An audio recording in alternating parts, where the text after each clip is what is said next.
but the plan for next year, or dare I say, lack thereof, stuff that we will be concerned about. Are we going to have internet access? Not all kids have devices. Not all kids have internet.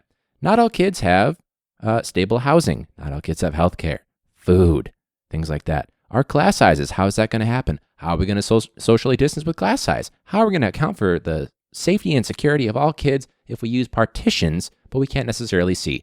How are we going to pay for those partitions? Or do we have Clorox wipes? Will we get Clorox wipes? Did you clean the school adequately? Will you clean the school adequately? All those types of things, right? Sanitizers in bathrooms. Will you replenish the technology that you guys gave away? Like, glad we gave those kids access. That's fine. More than welcome. Please take my Chromebook so that a kid has access to that at home.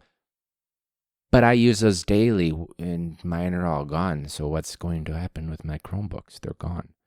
Visitors, what's going to happen with them? Are they going to have to take a temperature check? Do they need to have some X, Y, and Z? What if they don't have a mask? Are they going to be required to wear a mask? What about the students? What if they don't adhere to the CDC or social distancing guidelines? Or sick days? Are we going to have to use them if we get turned away at the door because we have a temperature and they're like, you can't be here because you might have COVID or whatever that might make someone else at risk? And then what happens if a teacher's sick at the door and there isn't a sub, or the sub is sick at the door? There's no one to cover. Or 3 or 4 teachers are gone, but there's no one to cover. And then the kids, where do they go? And then if they are sick and they have nowhere to go and they can't go home, they don't have a bus to get home, or they don't have a bus car to get home, are we going to hold them? Are they in the in-school room? Well, they shouldn't be punished for that, but they're sick. Well, but then what happens to their work? And then for us, do we still have to provide instruction? But then if we do have to provide instruction, we have to use a sick day? We can't do that. That seems a little bit contractually against contract something or other.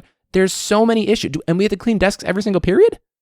What if they use a Chromebook and a desk and they borrow a pencil? And I'm not cleaning all that stuff every single time. We have a 5-minute passing period. Too long, but not a long time really for being able to clean everything up. But it's going to be a nightmare if we have to start in person in the school. That was the other thing too, is they were thinking, well, we could do half, switch off every 2 to 3 weeks of in school and out of school. I get that. That's fine to try to limit the number of students. But then other people were like, well, we can just spread out, have a teacher oversee 2 classrooms of their kids that are on the roster, and we'll have someone babysit. But then you need more staff members. Or they said, well, we could just get more sections of the class. Well, then you need more teachers. And you already cut 300 positions in our district. What are you going to...